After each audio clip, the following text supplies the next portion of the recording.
L'affaire Charles Cullen, l'ange de la mort. Une figure de confiance, un tueur invisible.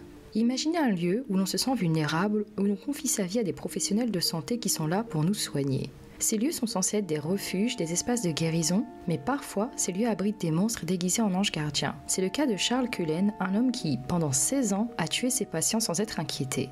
Charles Cullen n'était pas un tueur comme les autres, il ne chassait pas ses victimes dans la rue, il n'utilisait pas d'armes visibles, non, ses armes étaient beaucoup plus subtiles et pernicieuses. Des seringues remplies de digoxine et d'insuline, des produits injectés dans des perfusions qui se mélangeaient avec les traitements, rendant les causes des morts presque invisibles.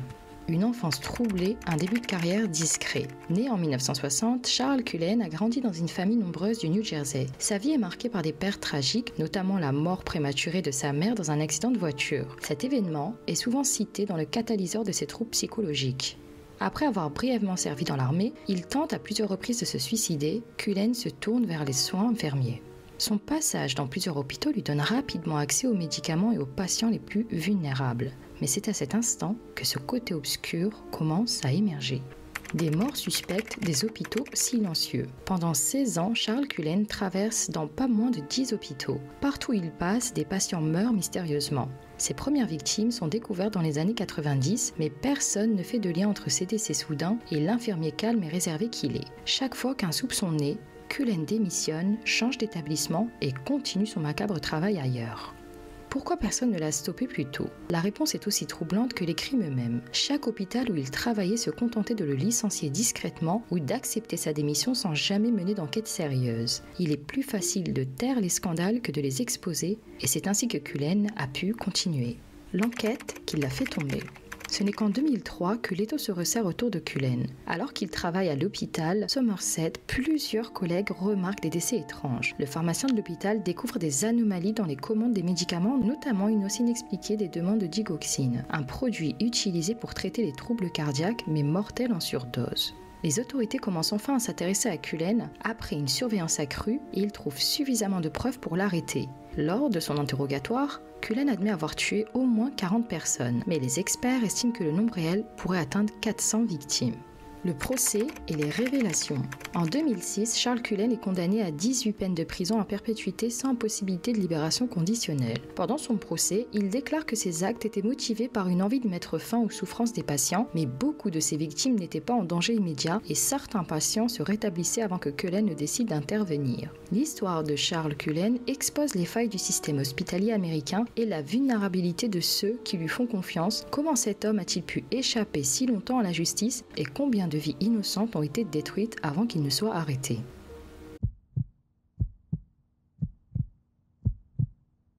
L'affaire Casey Anthony. La disparition mystérieuse de Kaylee Anthony. En juin 2008, la petite Kaylee Anthony, âgée de seulement 2 ans, disparaît pendant 1 mois. Personne ne la signale comme disparue, jusqu'à ce que sa grand-mère appelle la police en juillet pour signaler la disparition de sa petite fille. Ce qui commence comme une recherche d'enfants disparus va rapidement se transformer en l'un des procès criminels les plus médiatisés des États-Unis.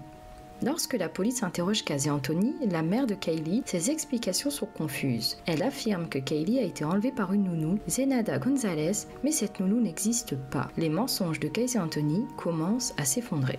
Les mensonges d'une mère suspecte. Pendant 1 mois, alors que sa fille est disparue, Casey Anthony ne montre aucun signe d'inquiétude. Elle passe du temps à faire la fête avec des amis, participe à des concours de bikini et se fait tatouer le mot Bella Vita, la belle vie. Ses actions soulèvent des questions. Pourquoi une mère dont l'enfant est manquant continue-t-elle à vivre comme si de rien n'était? Au fil de l'enquête, la police découvre des preuves troublantes. Des recherches sur le chloroforme sur l'ordinateur de Casey, une odeur de cadavre dans sa voiture et la découverte macabre de restes humains près de la maison familiale.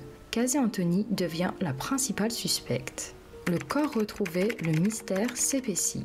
En décembre 2008, les restes de Kaylee sont retrouvés dans une zone boisée non loin de la maison des Anthony. Le corps de la petite est enfermé dans un sac en plastique. L'autopsie révèle des traces de chloroforme, mais la cause exacte de la mort reste difficile à déterminer. Cette découverte soulève encore plus de questions. Comment un tel acte a-t-il pu se produire sans que personne ne se rende compte? Et pourquoi Casey Anthony a-t-elle attendu 31 jours pour signaler la disparition de sa fille? Un procès sous les projecteurs. Le procès de Casey Anthony commence en mai 2011 et devient rapidement un spectacle médiatique. La nation entière suit l'affaire scandalisée par les révélations. L'accusation soutient que Casey a tué Kylie pour se débarrasser de ses responsabilités de mère et continuer à mener une vie insouciante. La défense, elle, avance une théorie inattendue.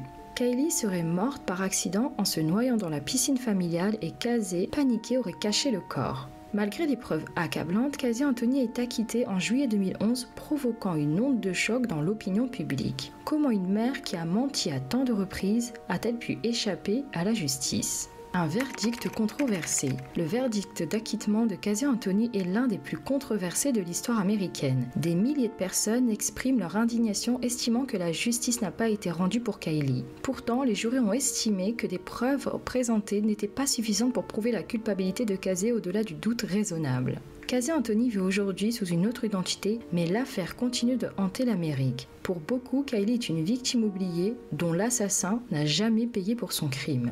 Trahison de la confiance.